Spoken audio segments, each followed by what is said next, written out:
Hello and welcome to Primetime Pastimes, the podcast where we talk to people in the wrestling space about their passions outside of wrestling. I'm one of your hosts, Steve, and with me as always is Gav. Say hello, Gav. Hello. Well, a good guest is always a map to success, and X marks the spot on this one. We're always going to get him sooner or later. Grab your straw hats, grab any devil fruit you can find, and join us on the grand line of questions. Tension on deck, and welcome to the show, our guest.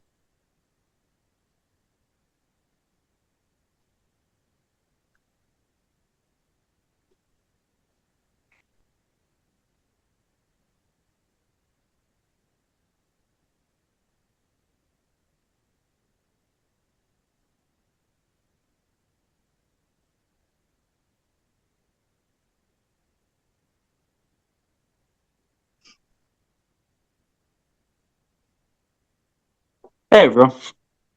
Scott Oberman, everybody. Hello. How are you doing? I am somewhat okay. How are you today, sir? Fantastic. I've got very dry eyes now for staring at the screen that long, but minus that, I'm living and breathing. Oh my God, that is awful news. I can see all the water you've got. Could you maybe splash them on your face or think of something sad and cry? Now all I have to do is think about the past to cry. God, well, It's that great start so far. Great start so fantastic far. stuff. Let's keep that energy up. Hell yes. So we've got a bounty of a topic today, but before we get into that, let's talk about wrestling for about 10 minutes. So, Scott, tell us who you are in professional wrestling. Tell us how you got into professional wrestling and some of your earliest memories. Um, so I'm the fastest man in wrestling. I'm often compared to the Flash. I started at quite a young age at a place in Runcorn. I then left the place in Runcorn and kind of was Zach Gibson's, I don't know, stalker for a little bit. I followed him around. He taught me tons, helped me out tons. First time watching wrestling. Um, I played the games first, but like I guess prior to that, I was kind of watching like the WWE stunts. So I was in like Jeff Hardy jump off stuff, and I'd watch like hardcore matches because me and my mates said that was the only stuff that was real, and because we were cool and hip, we couldn't be caught watching anything predetermined. But yeah, then I played the games, was throwing people off at the Hell in a Cell, was like, this is the coolest thing ever. And then WWE Superstars was on Sky One. The first ever match I watched was, I want to say it was Goldust versus Mike Knox. Oh, wow. Or it might have been Shelton Benjamin versus Mike Knox. I remember the three of the people on the episode was Shelton Benjamin, Mike Knox, and Goldust. I seen some combination of that, and it wasn't a triple threat. That was the first match I saw, question mark. And literally straight after that, I begged my parents, because we didn't have Sky Sports. I literally begged my parents if we could get Sky Sports. And straight after that, I was watching all the SmackDowns on loop. The Raws on loop. I was just fully engrossed, really. And yeah. It's all thanks to Mike Knox. It's all thanks to Mike Knox. So when I inevitably spee you again, Steve, you can... you're arriving in pain, you can look up at the sky and go, Mike Knox, you bastard. Wait, can I swear? Yeah. Oh, you can. Okay, thank God. We have a rule. Any Mike Knox related content, you can swear your ass off. It's all good. Perfect. That's our one rule. Yeah, yeah. Also, please don't spear me. It keeps happening. I keep aiming for someone else. Keep aiming for someone else and take you out. Isn't it? You've had a few this weekend, don't you, Steve? Really, or last weekend? Yeah, I get knocked around something rotten. I need to report it to someone, really. But you're just too clumsy. About me. You're far too clumsy. That's what it is. Doty do. So you talked a little bit about Zach Gibson and how you were his stalker. How did you pluck up the courage to sort of enter into that mentor-mentee relationship? And tell us what happened. I mean, the school I was at originally wasn't really learning tons. I kind of got better than And this isn't like to say I was amazing back then, but like in terms of like, I was probably like one of the better ones, like too early in, as to where I was a bit like, this probably isn't a good thing. And then I started hanging around with Dan Evans a bit. And then from there, he took me to like Future Shock. I remember going to a Davey Richards seminar, and there was a very young son of theirs in there. Davey Richards called me Blue for some reason. That was my first and last name, Blue, because I was wearing a blue shirt. Yeah. Was shirt by any chance? Huh? It wasn't actually. It was like a No? blue. It was a really like cheap top that you'd get from like Sports Direct, to be honest, one that you pick up for like a $5. Maybe you've got this all wrong. Maybe he called you Blue because you blew him away with your athleticism at such a young age. To be fair, I'm not. For some reason, people think I'm really athletic, and I'm not really. I kind of got like a bit of a brick in my ass. I'm like flexible, but I'm not like. I can backflip as well, but like I think that kind of pushes the limits. I've got a good jump on me. And I'm good at like long distance stuff. Yeah, I've got a really good leap on me, but like for some reason, like throughout my career, people have kind of felt like I'm a bit of a high flyer, and I'm definitely not. But anyway, that's a side thing. Dan Evans took me to Future Shock at the time. Zach Gibson blew my head off. I was like, whoa, like I am like rubbish, and that's kind of what I wanted. Like I kind of wanted to feel rubbish because of how early in I was. Like, Yeah. I shouldn't think I'm the Rock that early in. And then wrestled Zach on a little carnival show. It felt like I was a 1 out of 10 and he was a 10 out of 10. Completely blew my head off. Like learning from him was nuts, but then to actually wrestle him was pretty. Really did kind of show me the levels, because it wasn't even like I did bad in the match per se. It was just more the fact that like I wrestled him and I had no control over the quality of the match. Like he just kind of controlled all of it. Like I was going somewhere and like I had no say over it. He was completely driving the car, and it kind of made me really feel all of my depth. And that was kind of the moment where I was like, right, I'm going to leave the place where I was. And then I kind of committed to kind of just, again, following Zach around, really, because, again, he taught me so much. I think in terms of an actual teacher, he's got to be up there for the best I had. Really good. So many top talent came out of a fighting spirit that are on the scene right now. Obviously, you talked about Dan Evans. Talk a little bit about the friendship, partnership, team that you've had with him, and also I want to know, when did you feel confident driving the car yourself?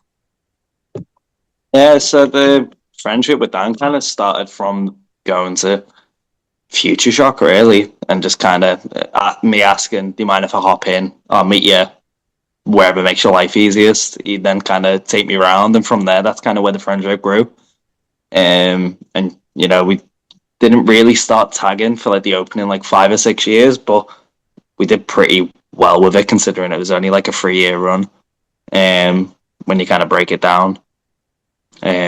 So in terms of when I actually kind of started taking control of the vehicle myself, and actually kind of feeling that, I mean, I definitely got better, but I'll be honest, I think it only really clicked for me when I started doing the real thing stuff. Around 2023, because I was always one of those people that kind of had a lot of potential but didn't really know who he was, and that real thing stuff was kind of where I really kind of found who I am, to be honest. And I think I would have never really felt like I was successful or had done anything until I kind of got that missing ingredient, even though I did do some pretty cool stuff. It wasn't until I did that solo act where I kind of went like, oh, like this is kind of who I am, if that makes sense. Yeah. And there's a lot of people that kind of get plagued in terms of like trying to figure out who they are in wrestling, and it is a really hard thing to figure out. But I was especially one of those people. So I'd say weirdly about 2023 is kind of where I really went, oh, like this is me.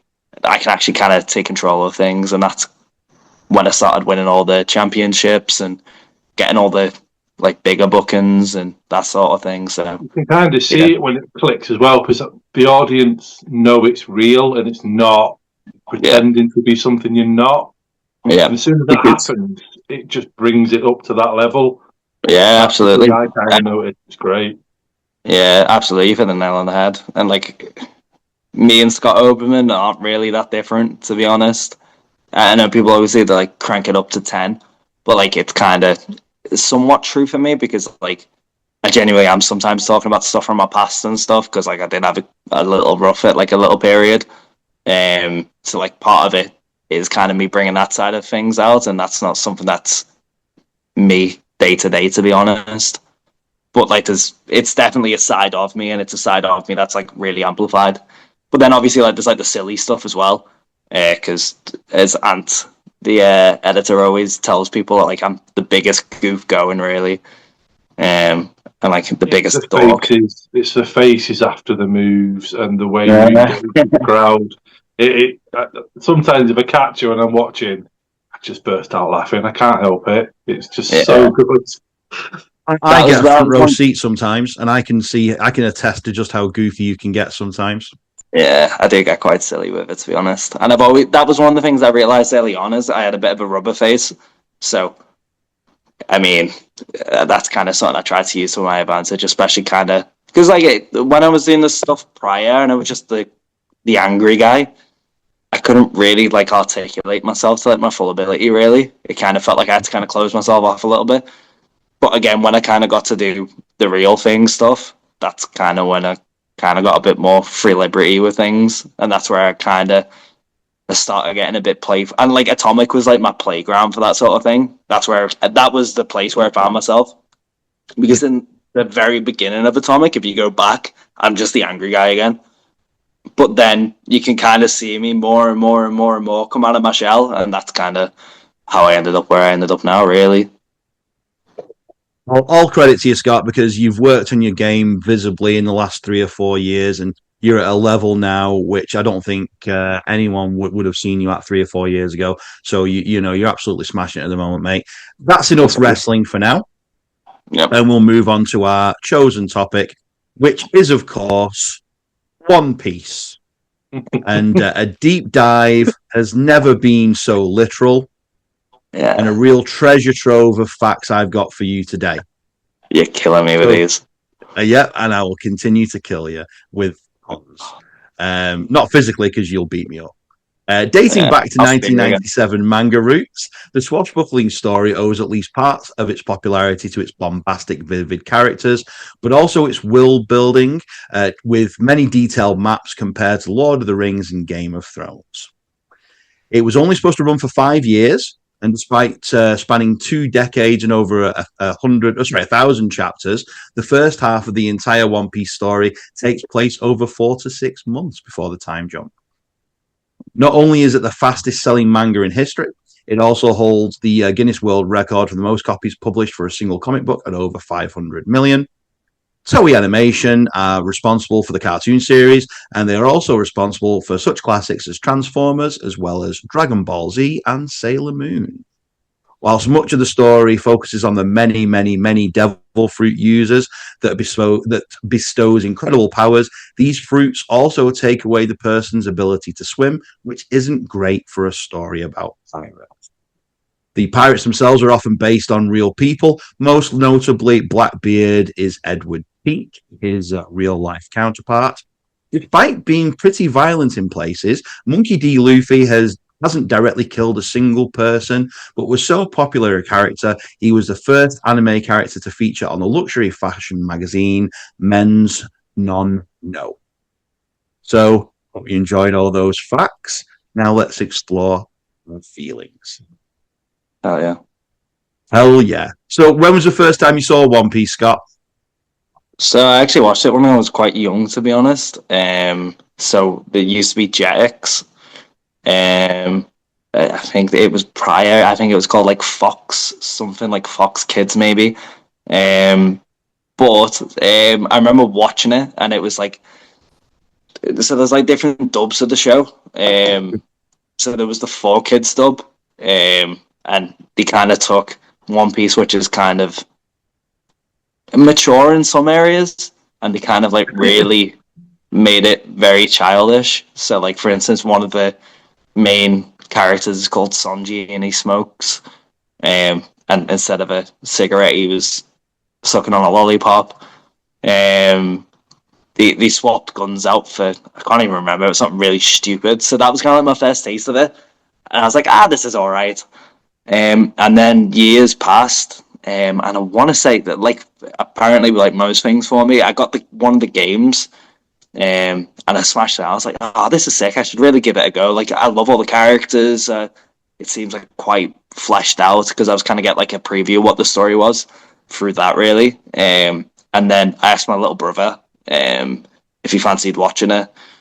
And I think the reason that I kind of associate so much with it is because I kind of associate like spending so much time with my brother too.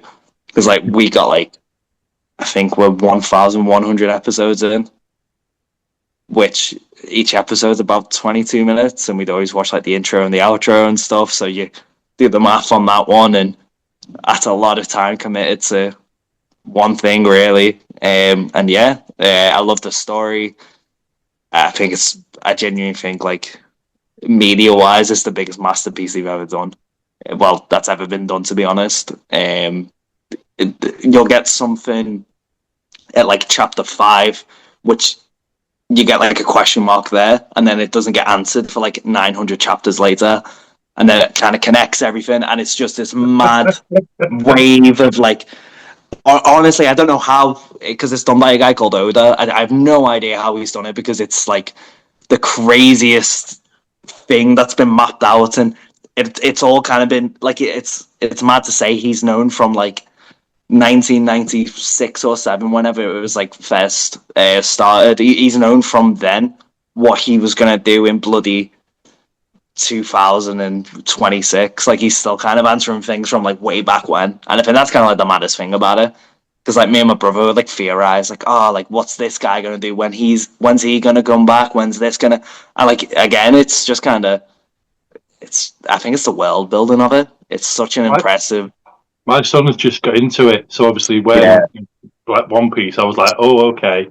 So Aaron tried to explain to me last night how it all worked. He's about 135 episodes in. Hell yeah! And I'm like, I kind of want to watch it from the start now and sort of be with him and watch the whole thing with him for the same reason. It's almost 3 decades long, though, Gav. It's a lot to take on. And this guy, is it Oda? Is that his name? Yeah, Ichiro Oda. Yeah, so apparently the production company have to rein him in quite a lot because he comes up with all these big bombastic ideas, and they say, can we try and combine a few of them because we're sort of going off the rails a little bit here. Like there was a famous example of this where he wanted a fire island full of magma and one full of frost, and they ended up combining both those stories together. It's called. Yes. Yeah.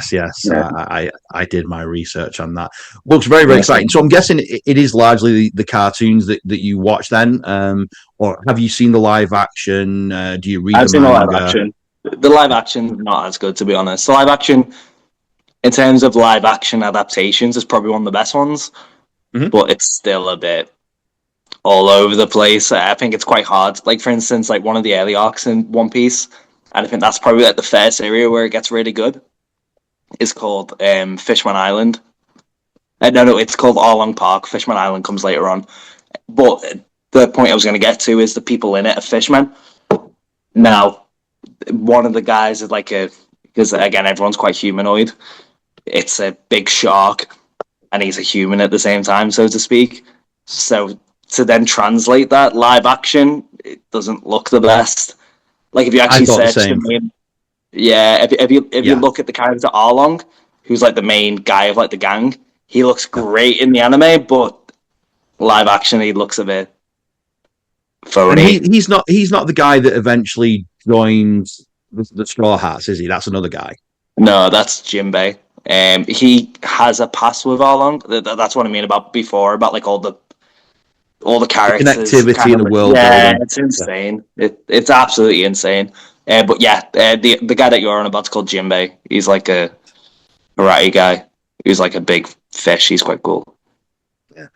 It's mad that they make such a big deal out of Chopper eating the human fruit, and he gets all these human characteristics. But then you've got all these other sort of hybrid animal Yeah, characters as well that they're just a race of people.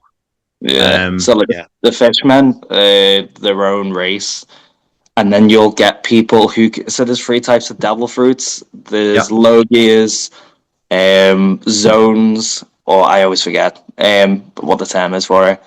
And then there's paramecia. yeah. Paramecia is where it kind of like, for instance, like Luffy's a paramecia. Well, It's like an kind elemental of. thing, isn't it? Yeah. So Logia is where you become the element. Paramecia is where it kind of manipulates your body, and then zone, I think they're called. Zone fruits, they're the ones that turn you into animals. So Chopper has one of the animal ones, but he's a deer who eats the human fruit. So Right. then he becomes like a human deer. As again, you can probably do the math on. But yeah, honestly, the ideas and like the imagination behind it all as well is so impressive. Like for instance, like one arc you're in, like there's one called Dressrosa, and that's kind of like it's kind of like being in Spain, I guess. And then the next one is like, well, a couple later, you get to Whole Cake Island, which is like I don't know, it's Seeing that, it's whole cake. yeah, it's just this Yeah. big sweet candy island that's kind of like it throughout the themes in it. It's kind of like being in like Disneyland. It's the craziest thing ever. How much he's managed to kind of create from his brain.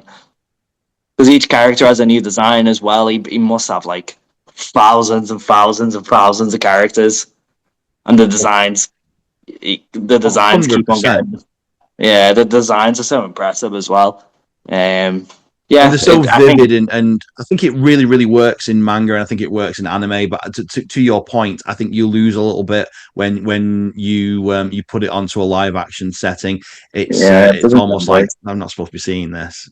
It's the And like green-haired sort of swordsman. That's Zorro, isn't it? Zorro, yeah, yeah, Zoro. Well, the Zoro's Zorro cool. character I saw in the live action one, I think looks like Beast Boy from oh yeah, from Titans, Titans. Teen I'm seeing Titans. that. Yeah, I Virgin see Yeah. that. Sailor, but in the anime, it's nothing like that. He's. And I watched an episode with Aaron of that one. Obviously, he became the greatest swordsman ever, and having to Yeah, duel this girl, and she dies, and it does yeah, seem Spoiler really alert. quite deep. yeah. It does. And each character's got a backstory, so like each character's like really layered as well. But like the only slight that I do have on One Piece is kind of the pacing of things, and it's something they kind of rectified recently, to be honest. Like once you get to like the part where it kind of does, it's called the time skip, where it's like a 2 year gap in terms of the story. It kind of really does kind of slow down a bit, and they really drag things out for the episode. So like I don't know, like 5 episodes will be them running to one fight. It's almost like a soft reboot as well, though, and a lot of people have said they've become too powerful after the time jump. What are your thoughts on that? A little bit, but I think that's kind of like the natural evolution, really. I think the power scaling's probably went a bit weird because there was an arc where Luffy faces quote unquote like the strongest being of all time, and then beats him. But then arcs later, he's then happened to get threatened by things which, in theory, shouldn't be as strong, and he's still kind of. So I think the power scaling went a bit weird, but at the same time, like I do think it probably did kind of need to like keep up in the ante, but it's kind of hard to kind of get enticed into who's going to threaten him when he's beating the strongest thing ever. So Yeah, that's where exactly it right. has Where's the stumbled threat? a little bit. Yeah, that's where it has stumbled a little bit. But it's not even like where's the threat. It's kind of how do you justify anyone kind of really laying a glove on him, because the other is to where he's kind of still in these dangerous situations when again he's beat the strongest guy ever. So how's that work? Yeah, we have that problem in wrestling sometimes too. So, yeah, you've got 4 emperors, 7 warlords of the sea, 11 supernovas, the Baroque works, the Marines, the world government. Explain to a complete novice how all that works. So the warlords, so the Marines is basically the government, and well, the police, so to speak. The world government is the government, but the Marines basically are the police, but they're a bit corrupt. The warlords, yeah, no surprising, isn't it? The warlords are pirates that kind of have dodgy dealings. So the agreement with the warlords is so if a pirate's wanted, they get a bounty poster, and they have a bounty on the head. So obviously, it's then the police's job to turn them in. But obviously, if you retrieve them yourself, you get the payments, all standard stuff. The warlords are really powerful pirates. That their bounty gets frozen, so they agree with the Marines for their bounty to get frozen. But the consequence of that is when the Marines need to call on these pirates, because they're all very strong pirates, they can get called into battle at any point, but the whole thing is the police won't touch them. So that's kind of a interesting thing in of itself. Obviously, that has its complications. The emperors are basically kind of like the big bads of the sea, and they're not warlords. They're just kind of like the four strongest pirates, really, in terms of like what the perception is amongst the pirate world. The supernovas are kind of the supernovas is a bit outdated now. Yes. At the point that you meet them, though, it's kind of like 11 of like the hot prospects, so to speak. So like Luffy's one of them, Zoro's one of them. These are kind of like throughout the pirate world, the ones that you kind of need to keep an eye on because they're going to be dangerous down the line. So that's the supernovas. And Luffy eventually becomes one of the. Is it Emperor or Warlord? He becomes one of the emperors. Yeah, Because he has. I did research on that. Yeah, so he has quite a contentious relationship with the Marines, so he'd never really agree to do the warlord deal. But he does become an emperor because of how notorious he does become. And which is, I don't want to say favorite faction, but which do you think is the most interesting faction of all those that we've spoken about? And obviously, we've not talked about the Baroque guys either, the assassins. But which do you feel is the most interesting?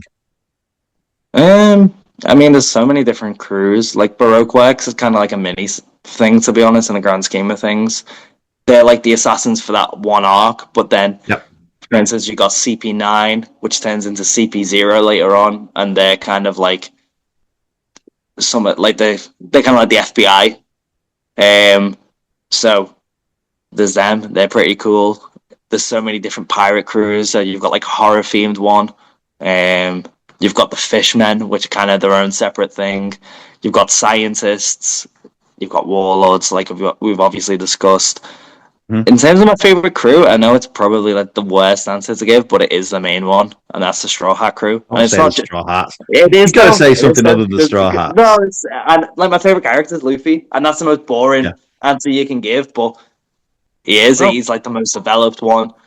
The But that's characteristics why he's that the he main guy, shows. isn't it? So Yeah, exactly. good. It's like for instance, like with things like Dragon Ball Z, I tended to find that like Goku kind of, especially when you get to like Dragon Ball Super, kind of becomes a bit unlikable.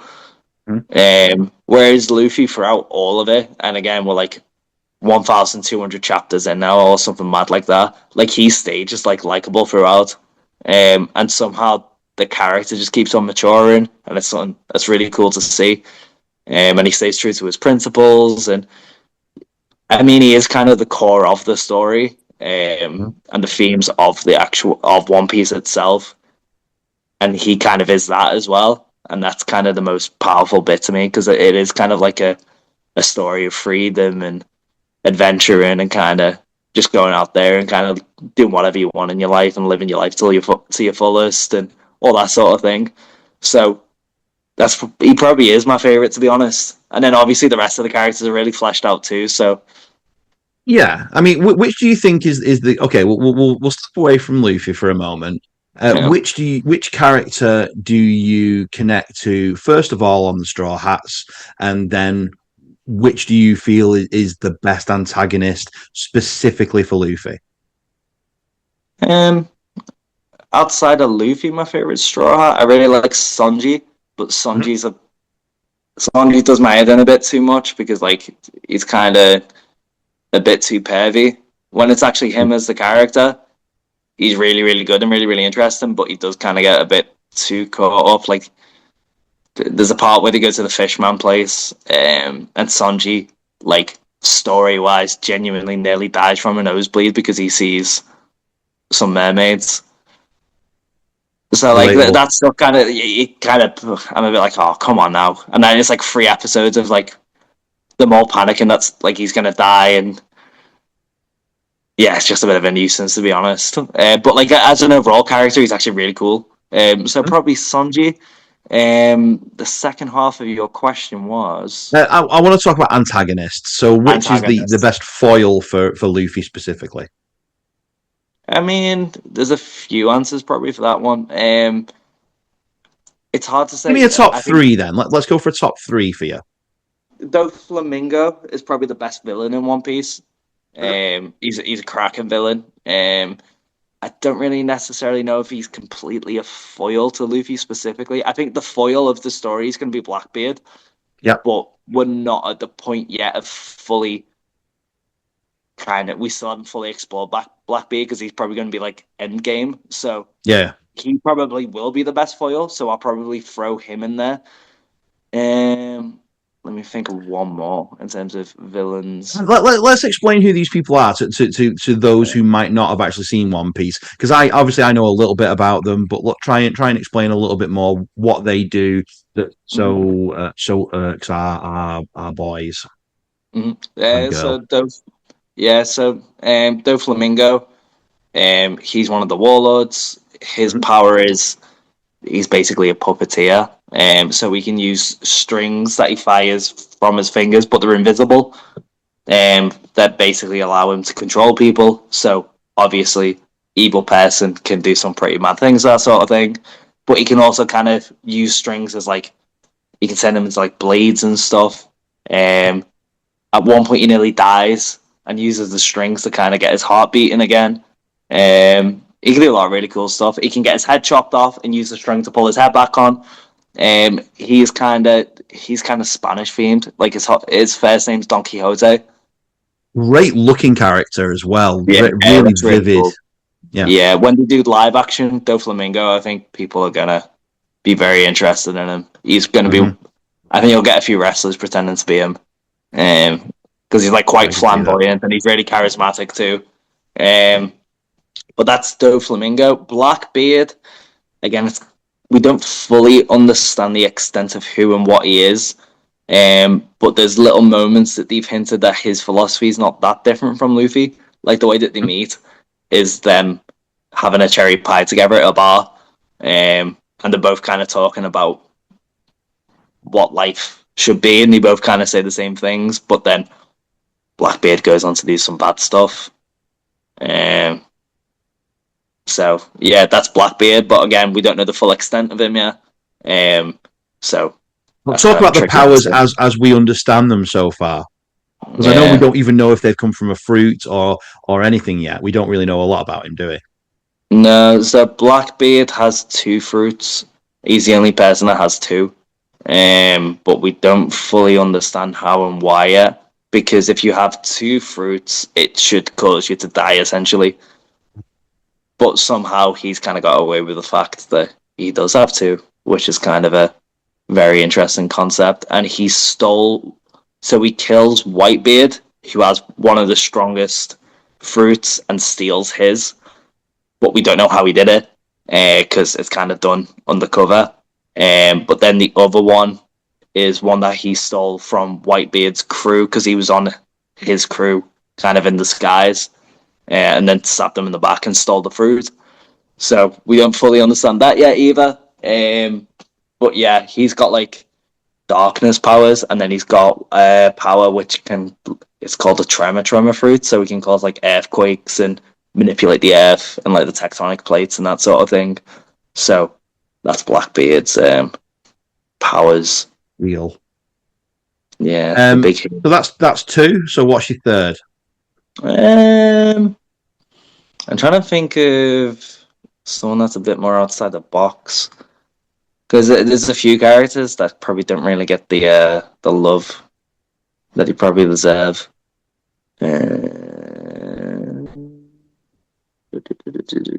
Trying to think, like I said, I'll go for one of the main ones. I'll go Crocodile. He's like the head of the Baroque works. He's got like Yeah. sand powers. Yeah. Sandman, isn't he? Basically, yeah. Essentially, yeah. But like Mm-hmm. the theory with him is that he used to be a woman. But we don't have that confirmed yet. That's kind of the tricky thing with One Piece. There's a lot of theories, and I think that's kind of one of the cooler things about it, and why there's so much discourse about it, is you'll get a little breadcrumb of something, and you're kind of left to speculate. And that's an example of one where it's hinted a couple times that Crocodile might have been a woman in the past. Well, this is where I got the concept from that Blackbeard wasn't a devil fruit user, because people have commented on this online on one of the many forums, saying that they think he might be something different, and he's stolen Whitebeard's, but his darkness powers, in fact, aren't a devil fruit. Has that been confirmed, or are people wildly speculating? It hasn't been confirmed. That is one of the theories on it, though. You've hit the nail on the head. People don't actually know. We know for a fact he stole a fruit at the beginning, but we don't necessarily know, because you don't know, from what I understand, a lot of times with the fruits, whether or not what it's going to do. So it's not necessarily to say that he actually does have darkness powers from that fruit that he stole. He could have something else altogether. But yeah, that's kind of another interesting concept as well.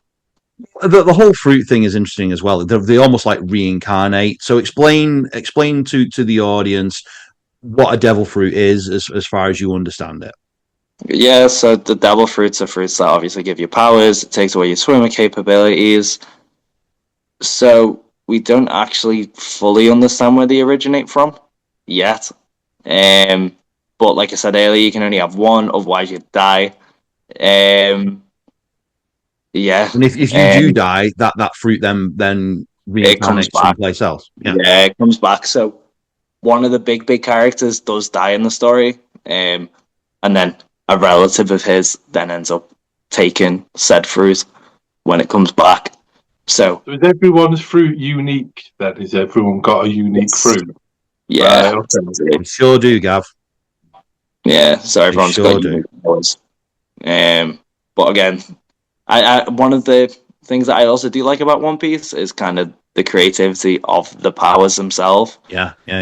Like for instance, one guy turns into a bloody giraffe, and like some of the stuff that they come up with for how a giraffe would fight, really cool and really interesting. And that's, again, it's just the imagination behind everything. It's so creative. It's so creative. But then, for instance, another cool power is there's a guy called Trafalgar Law, and he can make like a big bubble, and then in that bubble he can basically surgically amputate anything he wants within it. So he makes this big space, and if he wanted to, he could like swap heads with someone, or take the heart out of the chest and have it in his hand and then crush it. So that's pretty cool as well. But that's what I mean. That's the creativity behind all of it. No, absolutely, and it's so vivid and so creative, and it feels like it would be appreciated at 2 or 3 o'clock in the morning with a few beers or other substances. I think that would be a good place to sort of appreciate that. Sexy drugs. Stupid, sexy drugs. I've got water, and I go to bed at like 11 o'clock. I have got a apple tango and a water as well. So yeah, I'm well past all that shenanigan. Yeah. Right. So we talked about the devil fruit passing from one relative to another. Let's talk about relatives. Obviously, Monkey D. Luffy has had multiple relatives in the show. Who is your favorite of his relatives, and your favorite story based around his relatives? I mean, I'll say as like a little bonus thing, I think the worst of his relatives is Sabo. He's someone that you meet later on, and he kind of sucks, to be honest. He's so kind of like shoehorned in. So I'll say he sucks. You don't know tons about his dad. We still don't know anything about his mum. We know who his dad is, but his dad's a mystery. His granddad's pretty cool. His granddad's really cool. Blackbeard, I wonder. No. No. We know Blackbeard's separate. We kind of know his blood ties as well. Right. Um, Okay. but I mean, everyone would probably say Ace, who's his brother. I probably would Hmm? go Garp, who's the granddad. He's a really, really cool character. Hmm? Um, he throws cannonballs and is generally dead strong. So yeah, I'll go Garp. And he's been introduced quite early into the live action series as well, hasn't he? Yeah, but controversially with him, they kind of shoehorn him into things that don't happen. Oh yeah. Um, like season 2 of the live action. At this point, you shouldn't see Garp at all, Yeah. and suddenly he's doing all sorts, just on off on his own adventures, kind of getting tangled up with everything, and it's that shouldn't be happening. And they kind of that's probably one of the better examples of the live action not translating very well. The Hmm? character of Garp in the anime is separate to the live action one, so that's probably where the translation doesn't come across very well. I didn't really like live action Garp, but I really like anime Garp. So Very cool looking marine type person. So we've talked about devil fruit quite a few times. Uh, if you could pick a devil fruit that you would take on, what would that devil fruit be and why? I really like it. So there's a guy called Anel, and it's not confirmed, but he might be based off Eminem. That's another thing as well. A lot of the characters are based off other people. Yeah. So there's some who's based off Michael Jackson, and you can go on and on and on and on. And Nell Well, don't has go the on and on. light. You don't want to lose yourself in the music in the moment. That's it. You know the Yeah, score. I do. Um, Please but continue. you got any more funds? There'll be more. There'll definitely be more. Yeah, he has the lightning fruit. Um, he can travel at the speed of light, which is pretty well. He can travel at the speed of lightning, which is pretty sick. He can electrify people, which is pretty sick. You can't really touch him because he's electric, and it just goes through him. Like there is a scene where someone should decapitate him, and it just goes right through his head. That's pretty sick. But then also as well, because of the lightning, I don't understand the physics side of things, but he can kind of see past the standard vision as well, so we can see really far and wide. So I'd probably go him to be honest, just because it's quite well rounded and Yeah. being And able what to. specifically appeals to you about it, though? Is it the seeing really far, or the fast moving? Like you said earlier, you're the fastest I in the think it's just training a school. well. I think it's a well-rounded fruit that kind of ticks a lot of boxes because some of the devil fruits also kind of suck. So in terms of like overall, the one that kind of meets the most criteria, I'd probably go that one. Because everyone always asks if you could have one superpower, what would it be? Well, he kind of gets like four, so bit of a cheat code. So we've not talked about haki. So explain what Yes. haki is. Oh, hockey's kind of where it gets a bit complicated. So hockey's like a there's three versions of hockey. One that's kind of enhances your vision and sound and hearing and all that sort of stuff. Hmm? One that allows you to basically like hit anything. So like, for There's instance, with like observation and armament, isn't it? yeah, there's Sort of. Yeah. armament, which is like defense, which is where your arms go all like dark and like metallic-y. And then there's another form of hockey, which, for instance, it's called Conquerors, which basically allows you to kind of knock everyone out just with. We don't even fully understand it yet. But like Luffy's taking down like armies, we're just kind of like staring really aggressively. So they're the three Same. types of yeah, they're the three types of hockey. It makes a great ref bumps that. It would. It would. I'm Yeah. guessing you're not thrilled with the It's, hacky thing. hmm? I'm guessing you don't really like the hacky thing. I'm It sensing was it. it was needed to kind of counteract some of the devil fruits, Hmm.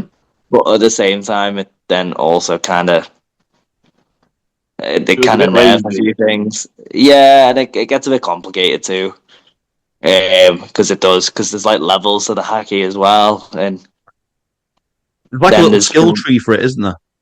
Yeah, like for instance, like Crocodile as well. Like Crocodile early in, you think, whoa, this guy's really, really strong. And then he kind of loses to Luffy without Haki. Um, and like when you have Haki, you're a completely different beast, and it kind of like bitches out Crocodile because he lost to Luffy without all these enhanced powers. Haki is just kind of. I think I probably could have done without Haki. I can sense it. Yeah, I can sense you're not a fan of Hacky. it's a bit.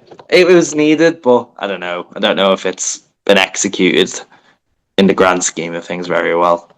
Well, I'll tell you what. I'll ask you a fun question. What's a pirate's favorite letter? Ah, No, his first love always be the sea. Uh, so sorry about that. So, what's the saddest, other than that joke? Then, what's the saddest moment in One Piece? I know the one that everyone will kind of go to is the go-to, but I'm not going to talk about that one. Why I not? think this, I think the saddest one. There's a character called Senor Pink, um, and he's a fella who dresses up as a baby. Hmm? Um, but the reason he does it is because he was going to have a child. He's a gangster. He's going to have a child with his wife. Um, and then I think the baby dies as a result of him being in this gang. And it's basically his wife kind of goes into like a vegetative state because she's that depressed. And he dresses up as the baby and goes into that and consistently wears it to kind of try and wake her back up and try and make amends. That one's really, really sad because that It's, kind of like goes on like the theme of like what it takes to be a man. And then there's this guy who's super masculine and like all the girls love him and he's dressed up as a baby. So yeah, no, that's good probably the choice. saddest one for me. Yeah. And it just goes to show that it's a mile apart from what you originally thought was probably this show with the lollipops instead of cigarettes and all that jazz and all the Yeah, weapons. It's completely yeah, completely different. So completely. on the opposite side of that, what is Yeah. your favorite chapter or story arc from One Piece? That's a good question. I really like the Water 7 Ennies lobby section. So Hmm? you get introduced to a character called Robin. She's one of the Straw Hats later on.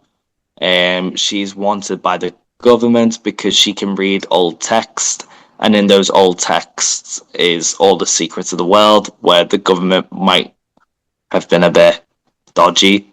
So she could potentially expose a lot of things. So they want her dead or captured or whatever it is.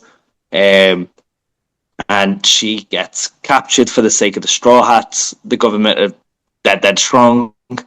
Um, she gets captured by them willingly to kind of keep the Straw Hats out of trouble. So then they have to break into the big jail to save her.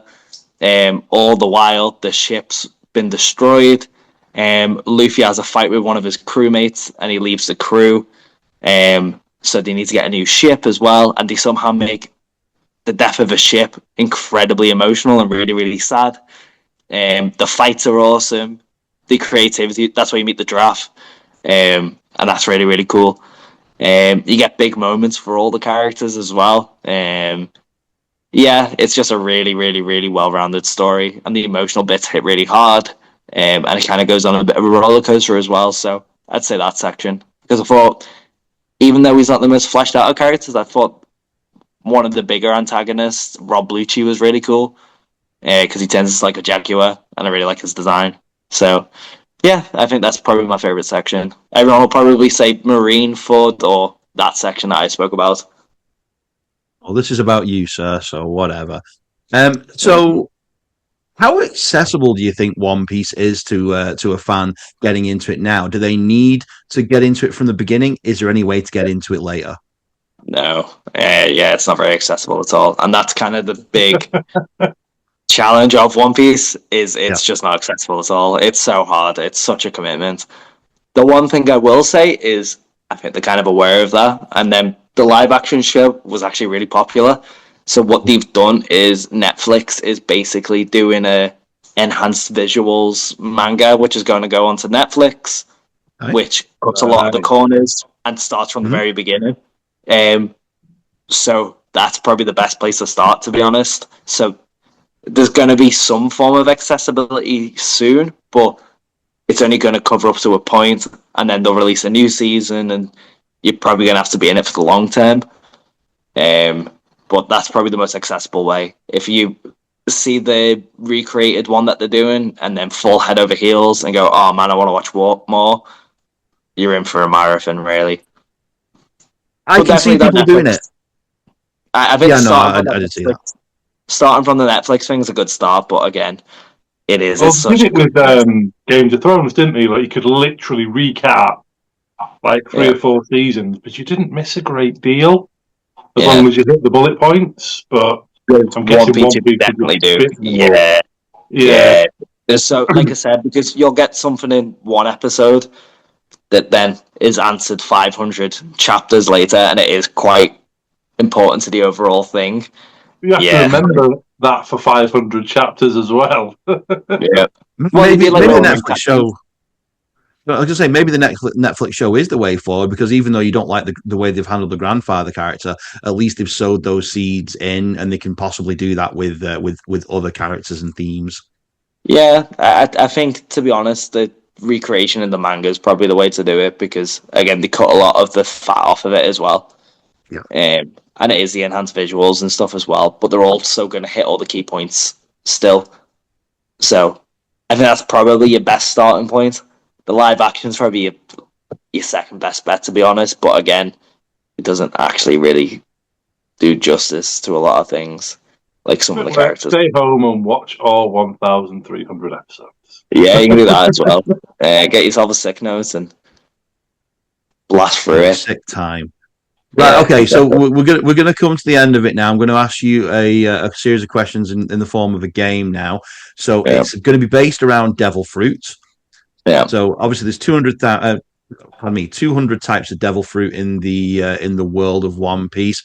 I'm going to give you examples of devil fruit. I want to tell you if I've made them up or if they're actually real. Yeah. Go on. Okay. So the first one, the ability to change their body weight. That's real. Yeah. Do you know who that was by any chance? It's one of the Baroque agents. Yeah, Miss Valentine. Yeah, she's one of the sub agents. She's got yellow hair, I think. Correct. The ability to make their body incredibly slippery. Yeah, that's another one. Yeah. Alvida. Yeah. The ability for anyone to forget you exist the moment they aren't looking at you. No. That is from the X-Men character Forget Me Not. Yeah. The ability to attain perfect hindsight in what you should have done.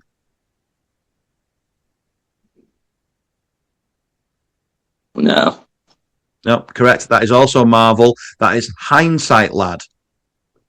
The ability to eat anything and incorporate it into your body.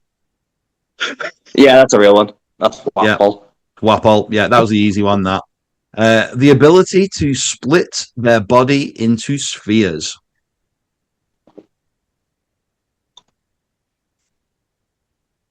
I don't think so, no. I don't remember it. That is a character called Very Good from One Piece. Is that a canon one or is that a filler one? Could not tell you. Yeah, they are an established character. I'm pretty sure they're all from the cartoon, to be honest, the anime. But there's filler, so when the books caught up, when the show caught up to the books, they'd make pretend content. Oh yeah. To kind of fill the gap. I'm going to assume it's a real one, but I defer to you, sir, because you know a lot more about this than I do. Yeah, I definitely don't know of anyone called Very Good. That's right. That's very very good. The ability to appear completely two-dimensional. No, that's Flat Lad from the Westlake Avengers. I thought you were going to say 2D boy then. Nope. Flat Lad. It's going to ring to it, that. A man with an obscure amount of belly button lint. No. That is Marvel's Fluffman. Yeah. Why the hell did he make these shit up? Or you just decided to throw yourself in there, Steve? No. The ability to make any part of your body spin. To make it what? Spin. Spin. Oh, spin.